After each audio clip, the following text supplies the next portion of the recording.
Je crois que la race humaine est énormément sous-estimée. Nous sommes bons. Bien sûr qu'il y a des mauvais. On est 7 putains de milliards. Mais quand on regarde notre score global, c'est de la merde. Savez-vous le nombre de fois où on pourrait dire un truc qui ferait de la peine à quelqu'un et on choisit de ne pas le dire? On est toujours là. On a gagné. On est l'être alpha et on a réussi à s'organiser tous ensemble. C'est dingue quand on y pense. On se met des bâtons dans les roues. Tout le monde est nul à quelque chose. Ok? On a tous des lacunes et on a tous des points forts. Et pour moi, la vraie question, c'est pourquoi personne n'accepte ça? Pourquoi ne pas regarder les choses en face et dire « Ok, je ne suis pas bon à ça, mais je suis doué pour ça. Moi, je préfère me concentrer uniquement sur ce en quoi je suis bon. Je ne me lamente pas parce que je ne sais pas réparer quelque chose chez moi. J'appelle quelqu'un pour le faire. Et je ne me dis pas que je ne suis pas un vrai mec. J'en ai rien à foutre de ça. Je comprends pas ça. Je pense aussi que c'est génial que je sois si émotionnellement stable. Alors ces clichés, ces stéréotypes, ils sont tellement idiots. T'as tout à fait raison, mec. Je ne me juge pas. Je suis complètement amoureux de moi-même. Mais je suis aussi complètement amoureux du monde entier. Ça va dans les deux sens.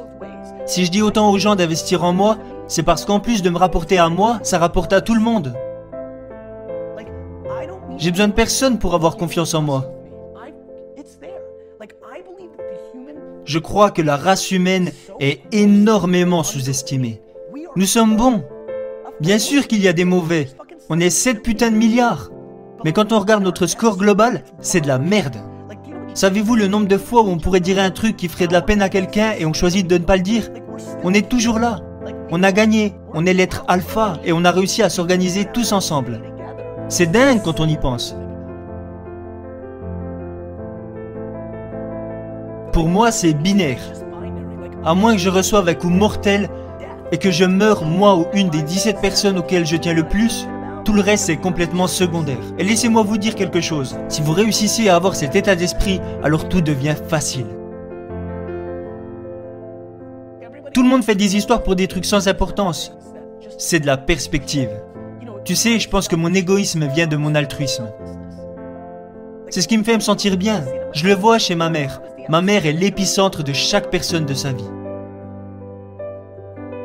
Sa belle-sœur, ses cousins, ses tantes, tout le monde va vers elle. C'est sa zone de confort. Tout comme moi, c'est ma zone de confort. J'adore ça. Je déteste quand les gens me disent « Que puis-je faire pour vous ?»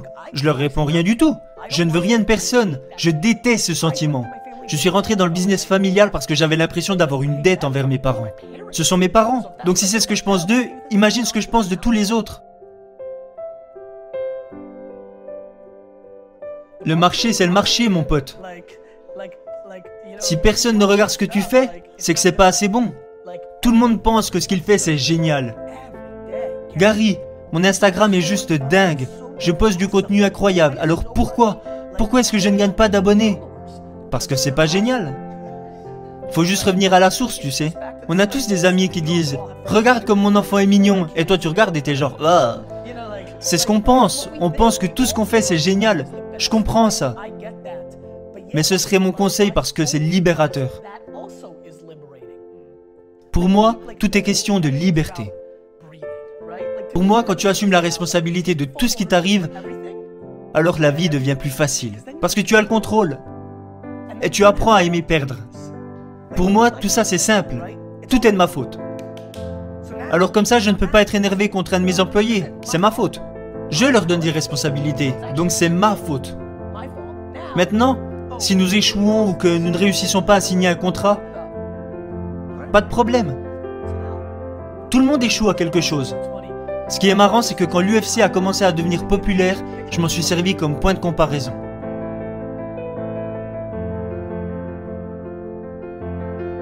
Le business et l'entrepreneuriat, ça ressemble bien plus à l'UFC qu'à la boxe.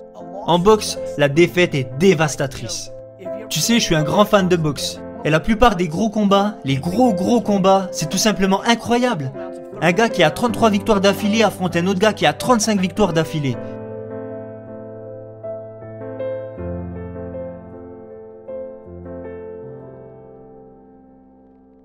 Vous ne combattez personne et vous atteignez le haut niveau.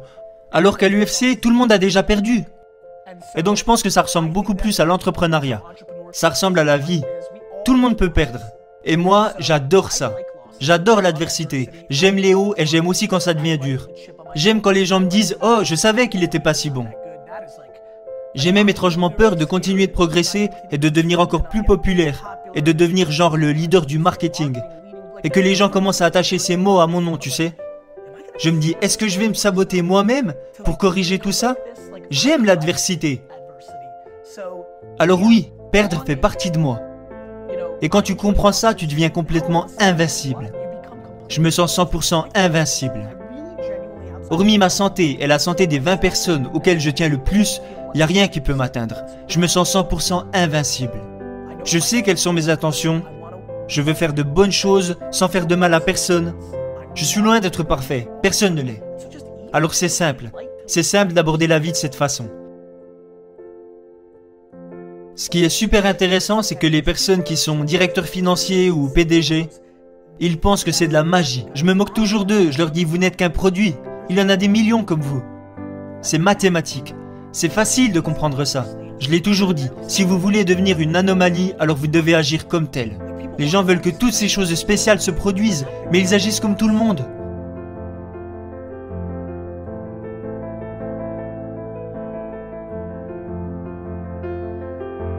Et tout ça, ça commence parce que vous faites le samedi quand vous avez 20 ans et que vous ne prenez aucun risque.